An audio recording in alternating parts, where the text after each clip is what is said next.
সেলিম কি হয়? আপনার সাথে কি সম্পর্ক?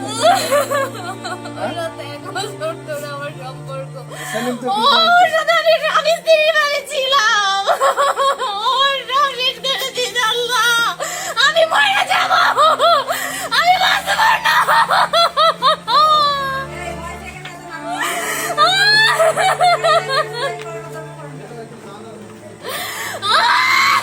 কি করছে ও, কি করছে, ও কি করলো? সত্যি বিয়ে করে ফেলছে। আমি কি করবো?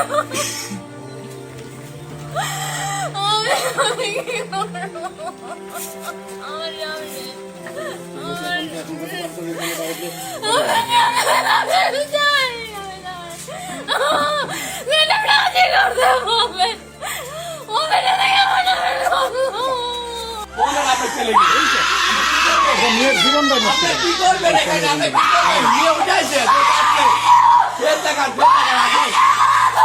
আমরা এখন কি করবেন এখানে?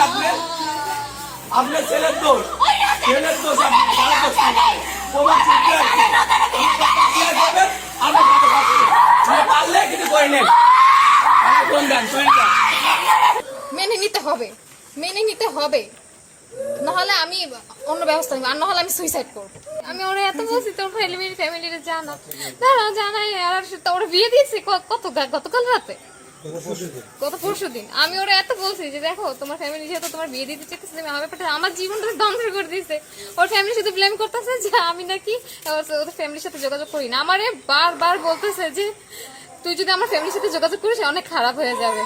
ওর ফ্যামিলি সব জানে, সব জানে শুনে আমার জীবনটা নষ্ট করে দিয়েছে। একটা বছর, ঘটনাটা কি একটু বলেন তো কিভাবে? একটা বছর আমার সাথে ঢাকায় বসে ফ্যামিলি বাসা ভাড়া নিয়েছিলাম আমরা, স্বামী স্ত্রী যেভাবে থাকে তার থেকেও বেশি। আমার জীবন ধ্বংস করে দিচ্ছে।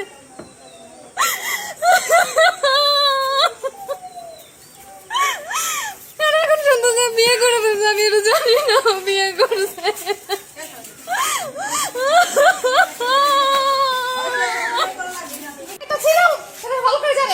আমি খারাপ, তাহলে আমার কাছে গেছে কেন? আমি তো আসিনি ওর কাছে, ও আমার কাছে গেছে। আমি একাধিকবার বলছি যে তুমি তোমার ফ্যামিলির জানো, তোমার মার সাথে আমার সাথে কথা বলা। আমি লাস্ট ওজন ঢাকায় গেছে, আমি লাস্ট ওরে মারে 3টায় মো থেকে ফোন দিছে, ও 3টা থেকে ব্লক করে দিছে। বলে আমার মা আমার ইচ্ছা বিয়ে তো আমার কেউ বিয়ে দিবে না। আমি বলছি দেখো তোমরা যদি বিয়ে দিয়ে দেয় চাপে তুমি কি করবা? বলে না আমার ইচ্ছার বিয়ে তো কেউ বিয়ে দিবে না। আমি আমি আমি যতক্ষণ না নিয়ে যাবো তখন বিয়ে দিবে না। আমি বলছি দেখো বিয়ে দিয়ে দিবে, বলতেছে যে না দিবে না। আমি কথা বলতে পারছি। আপনার সাথে পরিচয় কতদিন আগে, কিভাবে? এক বছর ফোনে, গল্পটা বলেন তো কিভাবে? 1 বছর আগে, মানে 1 বছর ধরে ওর সাথে আমাকে ফেসবুকে পরিচয়, তারপরে কথাবার্তা শুরু। পরে ও যাতায়াত করতো ওর বোনের বাসা সানার পাড়, ওইখানে দেখা করছি। তারপরে আস্তে ধীরে ও বলছে, আমি তখনই বলছি যে আমরা বিয়ে করে ফেলি। ও বলছে না আমার ফ্যামিলি এখন আমি জব করি না, এখন আমি বিয়ে করতে পারবো না। আমি বলছি তো তুমি জব করো, আমার বিয়ে করো, আমার আমার কাছে রেখে দাও, আমি পরে তুমি আমার পরে তোমার সুযোগ মতো উঠাই নিয়ে যাও। বলে যে না, বলে বিয়ে করতে এখন বিয়ে করবে না। বলে তো এক কাজ করো, হুজুর আইনে বিয়ে করায় রাখো, মসজিদ থেকে হুজুর ধরে নিয়ে আসবো, আইনে বিয়ে করে রাখবে। আমি বলছি এই বিয়ে তো কোনো ভ্যালু নাই। বলে কি না এইটা করলে করো, আর নাহলে অপেক্ষা করো। আর এখন বলে এই যে 4-5 দিন আগে কথা, বলে কি আমার বিয়ে করতে গেলে তুমি বুড়ি হয়ে যাবা। আমি বলছি তোর তো কম বয়স হয় নাই, তুই আমি বিয়ে করবি না কেন? তুই যে একটা বছর আমার সাথে থাকলি, খাইলি, ঘুমাইলি, সব করলি, কেন করলি? তুই যদি এগুলো থাকতো তাহলে আগেই বলতি যে আমি তোর সাথে টাইম পাস করতেছি। এই ছেলেরা আমি তো খারাপ মেয়ে, আমি খারাপ মেয়ে দেখে এই অবস্থা আমার। আচ্ছা, এখন আপনি কোনো আইনগত পদক্ষেপ নিয়েছেন? আমি গতকালকে আসছি তাদের কাছে জিজ্ঞাসা মানে বলতে, তারা আমারে প্রথমে অনেক খারাপ আচরণ করছে। একটা ছেলে দিয়ে ধমকি দিছে, আধা ঘন্টার ভিতরে যদি আমি না বেরোয় যাই আমার নাকি অন্য পদক্ষেপ নেবে আমারে বের করার জন্য। তারপরে আমি দ্বিতীয়বার আমি বাসা চেক করতে আসছি যে ও বাসায় লুকায় রাখছে কিনা। তারপরে ওনারা আমার সাথে তুলু করতেছে। তা প্রথমে জুতা মেরে তার গরুদান করার কোনো মানে নাই। তা আমি বলি নাই যে তারা আমার মারছে, কিন্তু রাত ব্যবহার করছে আমার সাথে প্রথমে। আর এখন বলতেছে আমি আইনগত ব্যবস্থা নিয়েছি, এখানে গেছিলাম, পরে আমি একটা অভিযোগ লেখেছি, পুলিশ আসছিল 10:30 বাজে, এসে দেখছি যে ও বাসায় নাই। তো ওর মা বলছে যে আমার ছেলেগুলো কিছুই করে নাই, একদম অস্বীকার, আমার নাকি বাচ্চা কাচ্চা আছে। আমি একটা মাস আমি সংসার করিনি, তো সেখানে বাচ্চা কাচ্চা কোথার থেকে আসবে? আর ওর আমি সব বলছি, আমার লাইফে কোনো কিছু আমি বাদ রাখিনি ওর বলতে। আমি অনেক কষ্টে আমি এখানে আসছি, আমার মা আমার বাসা থেকে বের করে দিছে, বলছে যে ছেলের সাথে ছিলি ওই ছেলের সাথেই যা। তুই আমার বাসার সামনে আসবি না। আমি বাধ্যতা হয়ে আমি আজকে এত দূর আসছি। আমি কোথাও বাসা থেকে আমি এত দূর যাইনি কখনো। ওর জন্য আমি আজকে এইখানে। মেনে নিতে হবে, মেনে নিতে হবে, নাহলে আমি অন্য ব্যবস্থা নিব, আর নাহলে আমি সুইসাইড করব। এটা ছাড়া আমার কাছে আর কোনো রাস্তা নাই। আর আমি এখন যেহেতু শুনছি ও বিয়ে করছে, আমার বিশ্বাস হইতেছে না। মূলত এখন আপনার দাবিটা কি, চাওয়াটা কি? আমার বিয়ে করতে হবে, এটাই আমার দাবি, এটাই আমার একমাত্র দাবি। ওই ছেলের পরিচয় কি, নাম ঠিকানা, বাবা? ওর বাবার নাম গফুরউদ্দিন, আর ওর নাম মোহাম্মদ রেজা সেলিম, সেলিম ওর নাম। কি করে উনি? ও কিছুই করে না, ও বেকার 1 বছর ধরে। তাহলে আপনার যে বাসায় থাকলেন, বাসায় এগুলো সব আমিই দিছি, এমনকি আমার থেকে বিভিন্ন সময় টাকাও নিছে, 2 লাখ টাকার মতো নিছে আমার থেকে। আপনি কি চাকরি করেন? আমি চাকরি করতাম আগে, এখন করি না, ছেড়ে দিছি। সেই চাকরি টাকা দিয়ে কি দুজন হ্যাঁ থাকতেন, খাইতেন? হ্যাঁ, সমস্ত সবকিছু।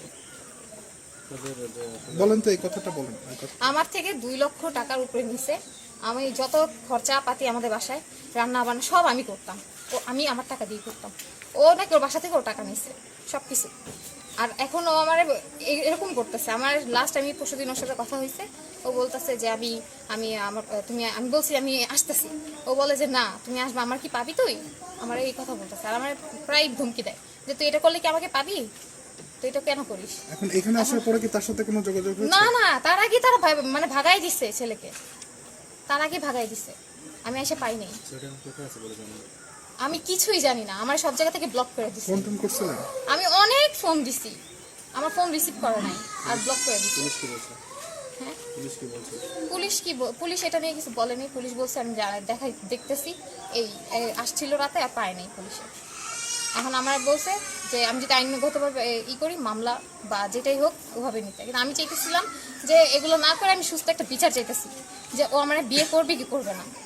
ও আমার বিয়ে করতেই হবে, কারণ আমার যাওয়ার জায়গা নেই। আমার তো জীবন শেষ করে দিছে, 1টা বছর আমার নষ্ট করে দিছে, 1টা বছর। আপনি এখানে আসছেন কবে, কখন? আমি পরশুদিন আসছি। কোথায় ছিলেন? আমি থানায় গেছিলাম, আমি থানায় তাদের আয়াতেই ছিলাম। রাতে কোথায় ছিলেন আপনি? ওখানে থানায় উপরে ছিলাম, ওখানে মহিলা যারা করে তাদের কাছেই ছিলাম। আমার এখানে কেউ নাই। আপনারা যে একসঙ্গে ঢাকাতে বছর ছিলেন, এটার প্রমাণ কি? আমার কাছে ছবি আছে, তারপরে অনেক কয়েকটা ভিডিও আছে, তারপরে রেকর্ড আছে, সবই আছে আমার কাছে। এমনকি ওর কাছে আছে, ওর ফোনে আরো বেশি আছে ভিডিও ছবি, ওর ফোনে আরো বেশি আছে।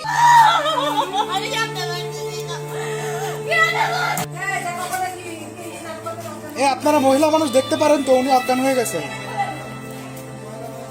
ডাকবেন, দেখুন কি দেখেন। বাসে আছে না মরে যেই হোক, একটা মানুষ যদি সমস্যা পড়ে দেখতে হবে না, অসুস্থ হয়ে গেছে। দাঁত লাগেছে এবার দিনের ঘরে এতক্ষণ করছেন না অভিনয়, এতক্ষণ না বললেন অভিনয়। আপনাদের প্রশ্রয় পাওয়ার কারণে আপনার ছেলে এগুলো করছে। সমস্যা থাকে না।